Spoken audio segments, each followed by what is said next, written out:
Welcome to the Breakthrough to Your Best Success online event. Join your host, Elizabeth Hamilton-Guarino, and the contributors from the Success Guidebook and other special guests to visualize, actualize, and amplify you and your best success. This conference will help you redefine success, transform your goals, embrace change, design and realize your best life, and much more.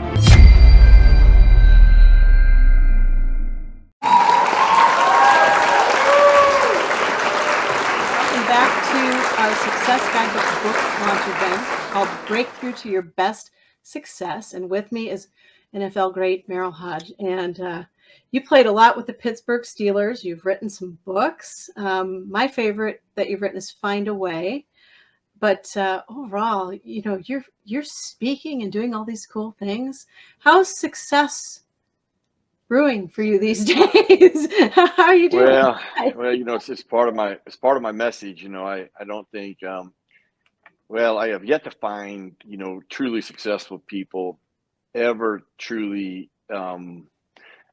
content with where they're at, you know, and I think, you know, from an overall growth perspective and evolving as a person, like if you'd asked me when I was in my NFL career, you know, A, if I was into broadcasting, then B, you're going to write some books, and then you're going to be speaking, but you're going to constantly be evolving and growing and learning. I might have said, there's no way.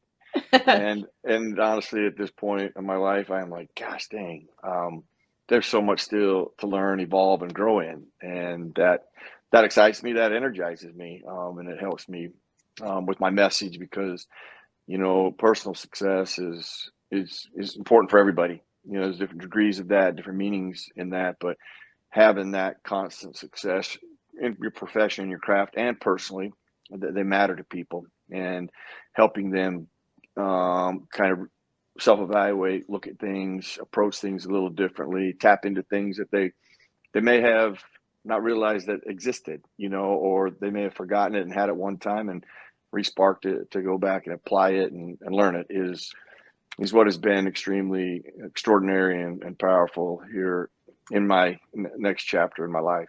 You can just see you doing different things and I see you trying new things too. And I think it's pretty special, but I like the way that you always come back to that message, find a way. And I was wondering, I'm going to ask the same 5 questions of you that I ask everybody, but I was wondering with you, since you're one of our keynotes, if you could talk about what find a way means and your book and, you know, some of the things that have happened to you that you've had to persevere through and be resilient and all those good things. Well, find a way has helped me live a dream and fight to live. I actually start out my presentation with that, and then a lot of in between. But it was supposed to help me live a dream, and that's where the journey begins. And then there's probably not a soul that will listen to this or hear this or will not identify with what I'm going to say next, because I'm going to take them back to when they were younger. They're probably not 8 when it happened, could have been, but not many people get asked at 8, what do you want to do? What do you want to be? And I was asked, what do you want to do, Merril? What do you want to be when you grow up? And I'm 8 years old, and I was like, man, I have no idea. I don't expect 8-year-olds to know what they're going to do. But I wasn't frustrated by the question. I was actually intrigued by it. It was the first time my scope of my little mind had widened to think of things I would never have thought of at that age. And it sparked me to start looking around, looking for things I might want to do, I'd want to be. There's a certain, I'm going to just Clip Note version right to, I'd signed up for football. I was playing football, but I'd never seen football on television. And then this is prior to being asked, what do you want to do? What do you want to be? But I loved football. I played in the backyard, but I'd never seen it on television. And I was going to start playing it that particular, that next year. And it's the first time I ever saw football on television at my grandparents' house, because we couldn't have our television on in our home on Sundays. So I never saw football. You know, this happened in 1973. So I kind of have to paint a picture like 1973. Not everybody had a television, and you surely didn't go downtown and, you know, could see a television everywhere you're going. And there's, you know, 350 channels and millions of options every day of the week, all day long. That just wasn't the case. So I never saw it. It was never on my radar. But when I saw it, I was like, I know what I want to do. I know what I want to be. And that led me to one other experience that I had I heard a teacher one day, she walked in, and for some reason she said, you know what, everybody needs goals, everybody needs dreams, and you need to write your goals down. You need to pin them up and put them in your room. It's where you start and end your day. And man, I'm telling you, as soon as I heard that, I was like, holy cow, that's a great idea. I would never thought of that. I was a kid, I was like 10 years old. And I'm thinking, that's a great idea, but I got a problem. I got a little brother and a bunk bed. And I'm like, so that wasn't going to happen because he tears everything down I put on a wall. Because I did actually attempt it. I used to daydream at night, though, to falling asleep. I daydreamed till I fell asleep about the one thing that if I had my own room, there's one thing I'd have in my room I had never seen in a bedroom before, and that was a wall of cork. And I wanted a wall of cork so I could pin all my goals up. I just thought that would be a great idea to have, because I had a lot of goals. I thought one goal I had junior high, high school, college to attend. So I had a variety of steps and goals that were going to kind of work in sync with I will play in the National Football League. Well, a few years later, my dad, one night at dinner, he announces that this concrete basement, I'm from Pocatello, Idaho. So in the wintertime, even in the East, when they think of snow and they think of winter, it ain't nothing like the West. I mean, Yeah. you can have 20 feet of snow, you can get 4 feet of snow or 3 feet of snow overnight. So, snowmobile and skiing were a part of life. You waited for that, but you're constantly dealing with snow. And so that was our playground in the wintertime. Well, he said, you guys aren't going to have that playground anymore because we're going to convert it to 2 bedrooms, a family room, and an office space.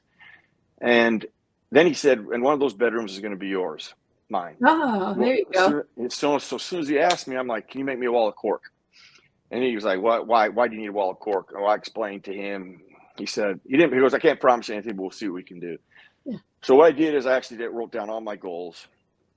And when my room got done, I went and pinned it up on the wall. And this moment of truth in my life, the first moment of truth I've ever had in my life, I call a moment of truth in life is a moment where, and everybody's had them, we have them all the time. It's the first one I really remember is where you come to a crossroads in your life and you got to make a decision and you got to decide, you got to commit to things. But prior to that, I'd written that goal up and I'm sitting there looking at it, and here's what had happened to me every time somebody had asked me after I knew what I was going to do, what I was going to be. When I tell them I'm playing the National Football League, they'd say one of 4 things right away. Oh, my gosh, you know how hard that is. Do you the odds you playing in the National Football League are, son? Oh, don't put your eggs in one basket. We wouldn't want you to be disappointed. Or it was impossible. So that's actually all I could think about when I sat and looked at that goal I was playing the National Football League. And I talk about a first moment of truth in life because I'm thinking about those things. I got absolutely no energy. I will play in the National Football League, nothing more than words on a wall. And that's when it really struck me. Like, I didn't write those words to be words on a wall. I wrote them because that's what I want to do. And that's the first time I really opened myself up and I committed to it on that day. On that day, I committed to that goal. I'm like, no, I put it up there because I want to play in the National Football League. And in this process, I started getting energized by just the energy of believing I can do it, wanting to do it, committing that I'm going to do it. And then the words find a way pop into my head. And they would ignite an energy. I still exist today. I still use it today. Yep. It is still instrumental over on that wall right there. I've only evolved with the word. It's now find a way every day. It ain't find a way when it's convenient for you or when it works for you. It's every day. And that's what the journey has taught me. And those words sent me on a journey. They sent me, that goal was the ultimate objective. But on that journey, I tell people I'm a product of a lot of people. People have challenged me. People have inspired me. I find hope in people. And I find hope in words. Those words find a way gave me hope. They led me to a journey of looking for Walter Payton stories. And I come across a guy named Aristotle, who I'd never heard of before. Yeah. And the first quote I shouldn't say it was the first quote because I can't even believe I read the things that he had written. But the more I read, the more interested I become. And I end up coming across a quote that ends up being the foundation of my journey. I reflect on it often. I think of it often. I think it's extremely powerful and poignant and true. And it's, we are what we repeatedly do. Excellence then is not an act, but a habit. And I knew I didn't have no room for error when I did this as a kid. And I was like, those words gave me hope that patterns, choices, and habits, I can create I'm in charge of all those. And that gives me a chance to be excellent, which it was going to require. But all these little things help me on the journey. And what I try to do with people is I share the message, and there's a lot more to it than that. But at the end, I mean, those words have helped me be a better dad, break chains and cycles, not pass things on to my kids, being diagnosed with cancer and be overwhelmed with chemotherapy and dying and sitting in a chemotherapy chair for days, months, couple years of treatment, and being able to survive that and then end up with a perspective on life I had never had before, and I may never have had without it. And that perspective that I have now is all I would have missed had I not survived. I was diagnosed, my kids were 9 and 7. They're both married. I got 4 grandbabies now, and I'd have missed all of that. But then when I speak, I say this in respect to just what you do and also this opportunity, I'd have missed this. And I think about that often. But what I try to do at the end of that is let people know that that's not the main reason that I'm here and grateful for to share my message. I don't share it with them because I read it, saw it, or somebody told me about it. I share it because I had lived it and I still live it. But the main reason I'm grateful to share a message with people is because I know what is possible for them. I know what's possible for everybody in the sound of my voice or that hears this when they apply the greatest tool known to mankind. And it is the greatest tool. It's the most powerful tool, and that is our mind. The real challenge with that we all deal with, do you control your mind or does your mind control you? And that is ultimately the battle that, everybody, including me, has to deal with on a daily basis. I have gotten better where I control my mind. So what are some great ways to control your mind? One of the actually, I went through it at age 12. I didn't realize it. Visuals are one of the most powerful ways to control your mind. Starting and ending your day, if you see things and you remind yourself, it is a very poignant way to stay on target and stay on the task. But then to build on that and morph into where it is you're trying to go and what you're trying to be or what your challenge you're trying to change or whatever it may be, is that the constant ability to self-reflect, open yourself up and check on yourself. And in those key moments, it's about truth and honesty with yourself. It's not about pointing fingers, casting blame, and making excuses. That is a toxic blender of disaster. Has garnered no success from any human being that I've ever experienced, period. And it never will, because you consistently repeat yourself in a blender and you live in that toxic environment and you never escape it. Self-reflection is really about opening yourself up, first of all, committing yourself to things, taking ownership of where you want to go, what you want to do, and what you want to be, and then orchestrating a plan in order to get you there. And constantly going back to that and challenge yourself. It's better to build a life of resiliency than a life of regret. Yeah. And I think the greatest personal gift any human being can give themselves at the end of a goal, a dream, a challenge, a deadline, that in a moment of self-reflection, you get to ask yourself this question all the time, but you ask yourself this question: did you do your part? Did you get everything out of your God-given abilities? Did you exhaust everything? Did you do your part in the process? Whatever that is. Yeah. And you can look at yourself and say, I did. I have peace with that. There's no greater gift a person can give themselves than to say, I did everything I could. With all the resources, information I had at that time. You always have to be fair with yourself, because things we learn later on, well, if I'd have known that, I'd apply. Well, you didn't know that. Yeah. Did you use everything you had? Did you get everything out of your God-given ability? And that has brought me so much peace in my life. And then some of my darkest days, my career ended. I went through severe depression. I had to learn how to read again. I was an absolute train wreck and a mess. And it wasn't until I actually took ownership of where I was, because the reason I know about a toxic blender, I've been in it. Yeah. I've lived in it, and I know what it does to you. And it does nothing but damage you unless you get out of it, and you're responsible for that. Now, surely you got to sometimes you need help, and there's a lot of things that can help you. And I did the same thing, but you have to make the initial step of getting out. Yeah. I made the first step of get off the couch, and then things started to get better, but it took like 5 years. I didn't just get off the couch and everything worked out. I had to dig myself out of 5 years of just losing my career and having no purpose, no meaning, and no hope. And that's tragic at 30 years old. I'm telling you, I'd never been darker than at that point, but I where spent I, a lot of time, actually. I'm going to interrupt you for that. I spent a lot of time right there worrying about people, just because I've seen college athletes. We have a son who's a college athlete now playing over in Germany, and I've seen that transition to go from here to there just slightly, not even, not at an NFL or MLB level, and that is bumpy. That is well, so bumpy without.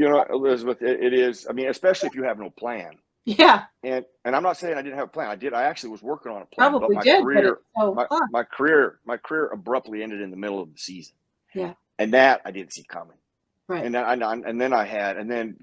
where I was. I mean, I laid in intensive care for days. I had to learn how to read again. I went into cardiac arrest. I mean, I had a rehab process just to regain my health.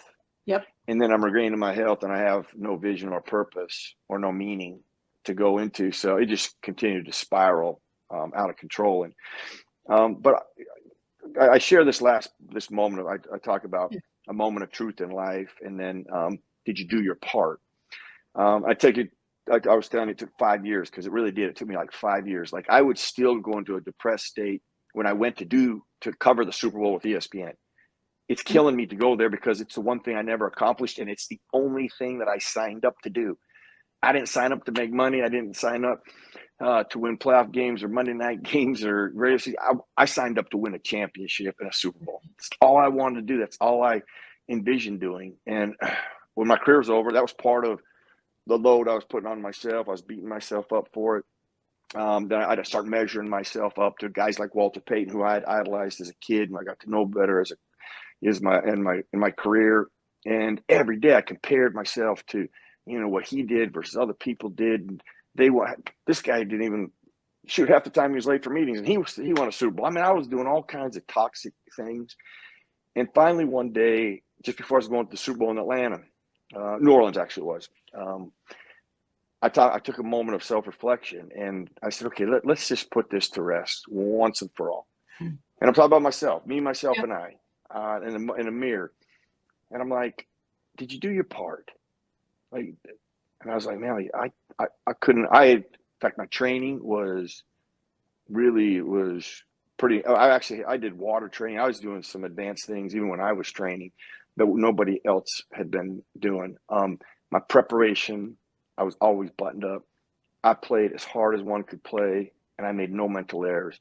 And I'm like, I did everything, and I got everything out of my God-given ability. I got the most out of the talents that I had. My talents just weren't as good as Walter Payton's. That's why I didn't accomplish the individual statistics of Walter Payton that he accomplished. And I probably picked the wrong guy anyway to compare myself. But anyway, comparing yourself to people is not the right thing to do anyway. It was really an eye-opening point on that day. And I'm like, oh my gosh, I did. I got everything out of my God-given ability. I honestly did. I couldn't have got more. I never cheated a day. I never took a day off. In fact, that's probably the only flaw I had is I probably should have rested a little more in the process and take, from that perspective, perspective wasn't around back then. But man, it was the first time I'd let it all go. I had peace. Like what more can you ask for? Teams win championships anyway. That's why I got 53 guys. Not one guy wins it, 53 win it. And I'm like, and really, once I created the right perspective and really was able to answer that question in peace, I did my part. Man, I went and had the greatest. My next 20 years at ESPN were marvelous because I put it away and I'd done my part. And I just make sure that I do that every time in my next step of my next chapter. And that's, I think, every individual has the ability to give that gift to themselves, to do your part. And to not do it, you live a life of regret versus build a life of resiliency. I've used that a couple of times. I just think there's so much value in that, in what people, there's more in there sometimes for people. And they've gotten complacent, and sometimes a spark can help them realize really what exists in that powerful mind of theirs. And there's more there, and then go get it. Well, I love what you just said, because the book seeks to help people do exactly that, like redefine success for themselves personally and professionally, whatever moment you're in, kind of like to give yourself that giant hug and kind of pat on the back and be like, it's okay. Because we're all, so many of us are driven at such a high level and so forth. And it's hard, especially when you, a lot of us, so many of us compare ourselves to so many people and things and what they're doing and what I'm not doing, what I am doing. And am I doing enough? And am I good enough? And, so it sounds like you had a really good moment of like, I am enough. Yep. And I do what you're doing too, Elizabeth, with your book and how you help people. It's I go back to what I said. You can't ever stop learning and growing and a different perspective. And you've already said it. I think we've made the point, and it is so important. That comparison thing is a dangerous process. It sure is, isn't it? It's a lot more peaceful one. I've done it. I saw it clearly. And then I've done it where I just stand in front of the mirror. And this is why I love self-reflection, because you can't lie to yourself. You can start going, well, I was really trying. You're making excuses. Just, you didn't do your part. Okay. Just be honest with yourself. You didn't do your part, and accept that. Okay. And learn from it. But it is great peace when and those things help you learn that the next journey, the next experience, the next thing you're trying to change or challenge, you stand in front of me and go, by dang, I did my part. I did everything I could. You answered all our questions. I'm going to add one for you, if you don't mind. One of the things that I'm really big into is comprehensive success, like trying to find success in all areas of your life. So you don't have success here, but not here, and so forth, and try and balance it out so you feel pretty good in all areas of your life. Do you believe in that? Do you? I think it's so. I'd say, well, that's why I said in the very beginning, like personal success, it's not just about your craft and your profession. It's about how you live life. It's the other majority of what you're doing. Your relationships with your family, whether you're a dad, a mom, a brother, a sister, a friend. All of those relationships are important. And just you as a human being, how you feel about where you're going and how you're evolving as a person. And I've probably learned and worked more on that as of late than at any one time. But that is a valuable commodity of success too in people. And I think that balance, that's one thing in my presentation I try to emphasize in the business world. Like, listen, if you're just going to say, be great in the business, in the environment when you walk in that door, I don't care what you're doing out here, what's going on in your life there, because that's not going to affect this. That's not true. Oh, no. It is really in harmony, and those things, so trying to help people with that and having Beautiful. A perspective on the importance of that and the value in that and investing in that. That's why I tell people in my presentation, I'm like you don't get an award for that. Nobody hands you an award and go, hey, good job working on the dirty things in your life. Okay. Half the times nobody knows what you're working on, but you can be rewarded. And that's what I try to leave with people. You can be rewarded with things like peace and joy and happiness and your personal success that you're looking for. And when you do that, you don't need confirmation from anybody else that you've done it. Yeah. That's why I go back to the greatest gift you can give yourself is you stand in front of a mirror and you go, man, I did my part. Yeah. I got peace with that. Nobody can take that from me. I did everything possible.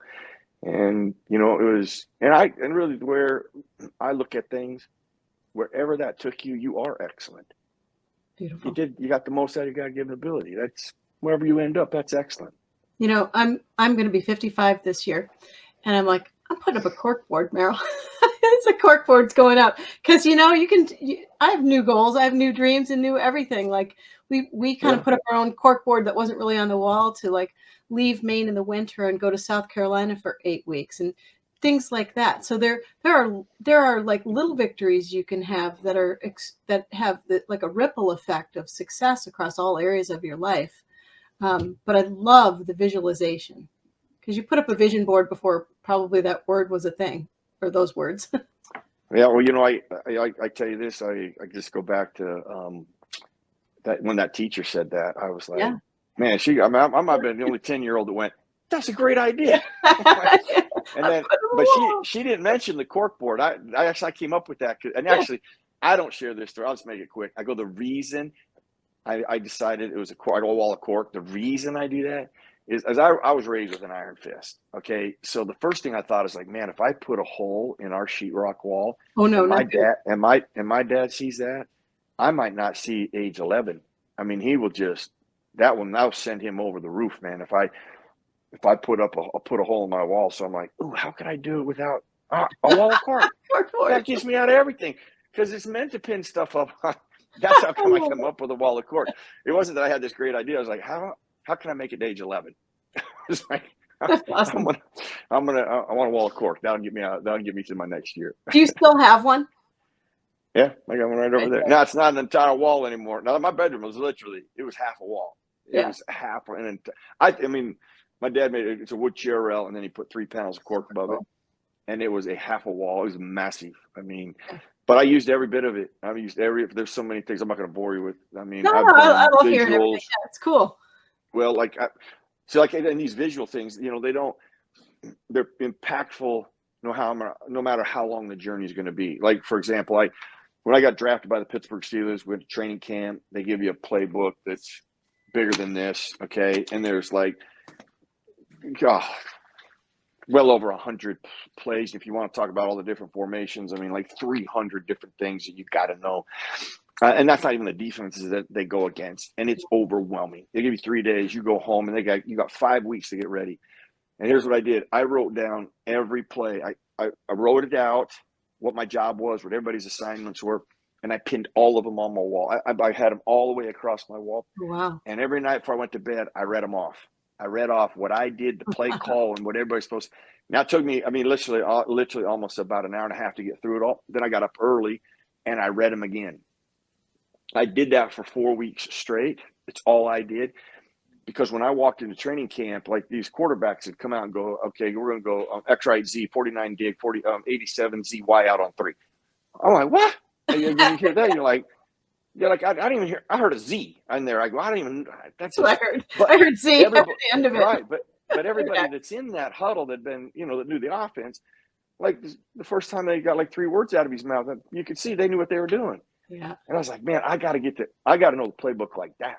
Yeah. When I go there, but how can I do it? And so I'm not going to practice. So that's what I did. Now, first time I walked into training camp, like you talk about a moment of truth, our quarterback started to call the plays. So red, bright. And as soon as he went red, bright, I was like, I know what I'm doing. I know what the play is. All of that, all of those visuals and a verbal confirmation every morning and every night for just a month. Beautiful. Man, I didn't make a mistake in training camp. That was another advantage that I had because I was a rookie. And they're looking for you to make mistakes. They're waiting for you to make mistakes. They know you're going to make mistakes.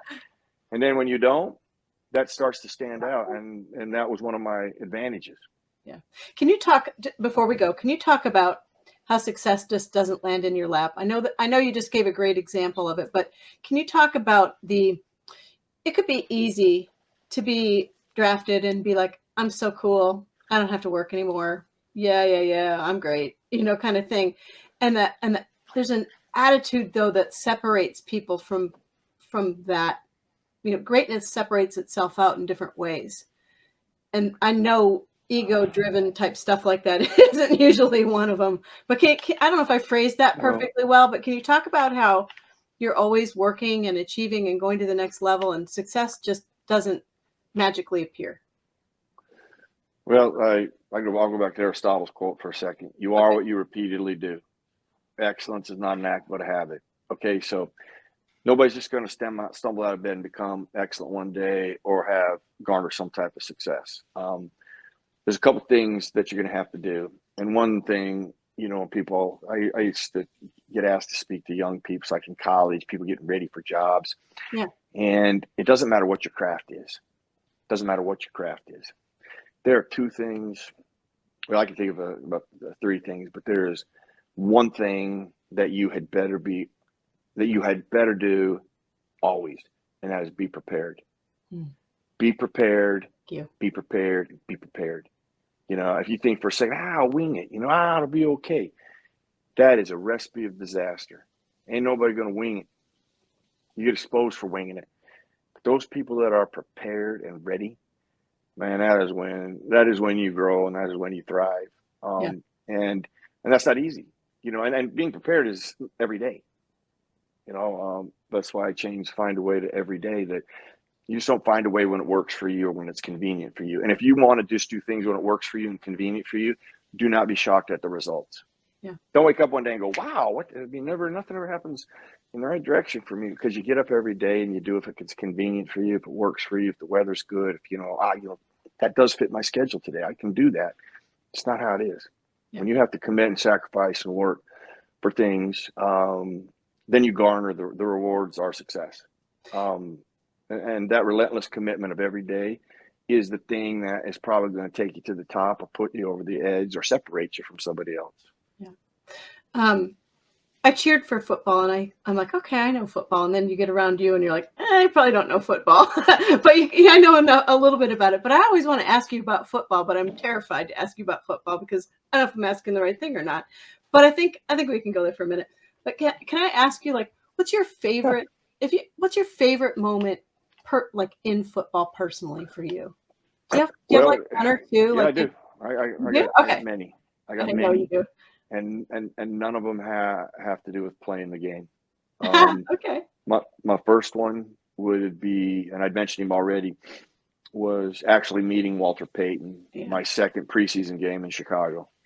And listen, I mean, that's Walter Payton's signature right there. That's cool. Sweetness. Okay. Yeah. Now, I use this helmet a lot because when I got to Chicago, now I didn't get that autograph when I saw him my second preseason game because I was playing for the Steelers. But my goal on that particular game, let's put it this way, we get their schedules out, and this is back in the day where they used to cut people during camp. Right. Okay. And they cut somebody every week.